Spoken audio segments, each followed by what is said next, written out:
Among Muslims in the United Kingdom, they are an angry minority. Inshallah, one day, 10 Downing Street and the White House, inshallah. They are uncompromising. Their goal, nothing short of Muslim domination of the United Kingdom, if not the world. This poster is basically showing how we will transform Buckingham Palace into a local mosque for the Muslims. And what happens to the Queen? Well, the Queen, she has a choice. She can either become Muslim or she can leave the countries. This man, Amjan Chowdhury, is their leader. He demands Islamic law, known as Sharia, to be the law of the land. Alcohol will be banned, drugs will be banned, pornography will be banned, gambling will be banned. Chowdhury's strategy is to pit Muslims against everyone else to create tension. We do expect to enter into a struggle, if you like, of words, and maybe even more than that, before we can see the fruition of the Sharia really on state level. Muslims are here to stay! Muslims are here to stay! Like Muslim radicals Yusuf Khattab and Yunus Abdullah Mohammed in New York, Chowdhury supports Osama bin Laden and justifies the 9/11 attacks. In fact, Chowdhury claims he was spreading the message of jihad or holy war even before 9/11. I've been to New York a couple of times before 9/11, and even to the Bible Belt, I think they call it the Midwest. And it's about propagating Islam. I do believe that the Muslims in America are possibly 5 or 10 years behind in terms of the struggle that they're engaging in. What Chowdhury is implying is that how radicalization evolves here in Britain and in Europe will in some part be a model for what the United States can expect. Here, terrorism officials say they're tracking about 30 serious terror plots, and radicalization has gone underground. In the weeks after the London subway terror attacks in 2005, Chowdhury's co-leader, Omar Bakri, fled the UK, fearing he would be arrested for his radical views. Now he's in Lebanon, broadcasting his message over the internet, far beyond the reach of European and US law enforcement. He describes the 9/11 attackers as the Magnificent 19. And in Europe, it appears that message is turning into action. Last year, Belgian police busted a group alleged to be using chat rooms to recruit young Muslims for Al-Qaeda training in Pakistan. We knew we were in the presence of an organization that is part of Al-Qaeda. We knew that these people were in contact with the highest levels of Al-Qaeda in Afghanistan. One of those arrested was this woman, Malika Al-Aroud. Her website praised Osama bin Laden. Most Muslims love Osama, like I love him myself. Now she's in jail, charged with taking part in the activities of an Islamic terrorist group. She denies the charge, but others keep her website up and going. She is, in fact, one of the leading jihadist person on internet. Her site on internet attracts very much interest from other persons. Now intelligence officials tell CNN that a French atomic scientist charged last month with associating with terrorists was participating in Malika Al-Aroud's website. Back in London, Amjan Chowdhury says that's the point. You can be anywhere to recruit people to radical Islam. So it's very easy nowadays for people to build up links and communication very quickly, and then after that, to disappear and to go off, wherever they want to go. And that means, even though these radicalizers are only a small fraction of the Muslim faithful, they do pose a growing threat here in Europe and in the US and throughout the world. Nick Robertson, CNN, London. So, world domination. Islam. I don't think so. The reason why I don't think so is because they haven't got enough power to become a world dominating force.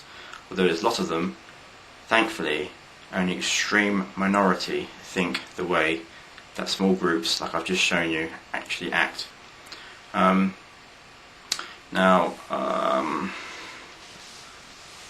Mr. Chowdhury, obviously very radical, fanaticist about his beliefs.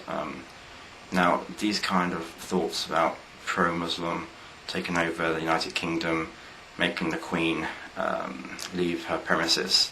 If she doesn't become a Muslim, she has to obviously leave the country as well. Is laughable for one.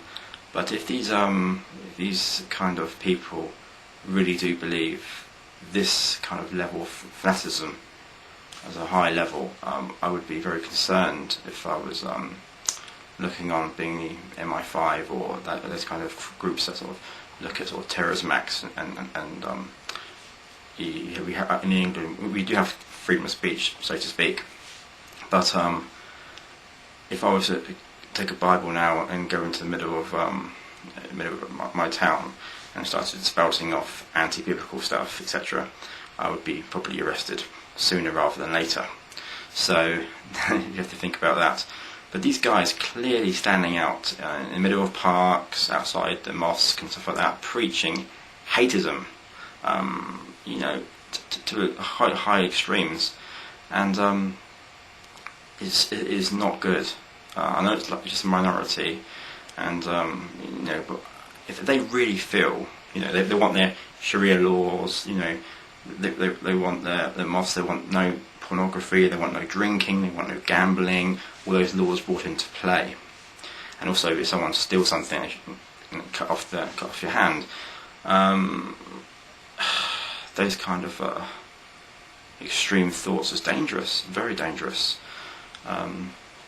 Now, if they want to practice this, what they're preaching, then I recommend them getting on a plane at Heathrow Airport, if they're allowed to get on the plane, that is.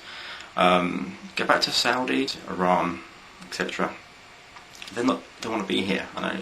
You look at Pakistan. There's a lot of Pakistani people who are quite some become radicalised because of what's happened in the Gulf Wars and stuff like that. But that's just one level. I mean, there's other areas as well that they hate what we stand for. They hate the word freedom. And look what happened in Iraq as soon as they had freedom. Is all hell broke loose because they can't. It's like if you let a wild animal out of a cage, you got this big fireworks, haven't you? But normal, intelligent people, no matter what faith background you have, should know the difference from right and wrong, and respect. It's a real big word, respect. You have to, if you come into a country, especially from an Islamic background, you come into a westernized country, you have to obey by how we work. And if we're a majority of a Christian country, or there's a lot of atheism, we're free to do what we want, we're free to practice on whatever kind of fields, as long as it's above board and legal and reasonable, then there's no problems. It's for them to come over here and change our ways to their own from what they're used to. It's just nonsense. It's appalling, really, that they can be allowed to preach hatred on the streets of England or anywhere. That's they want to preach hatred. Get back to their home countries and preach hatred. They'll soon be stoned to death or whatever back in their countries. That's why Saddam Hussein, he did not like Al Qaeda because they were too fanatical. He hated those kind of extreme ways, those ways of life, and he feared about this, that we wouldn't have blown themselves up in the name of Allahu Akbar, God is great in Arabic. The only person I really care about is General Akbar in Star Wars, Return of the Jedi. He's a squid-looking person. Radical views, please go home. You don't want it.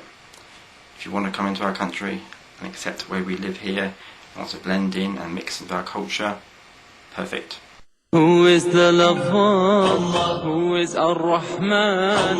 Who is Al-Mannan? La ilaha illallah, Muhammadur Rasulullah. Muhammad is the messenger to Allah.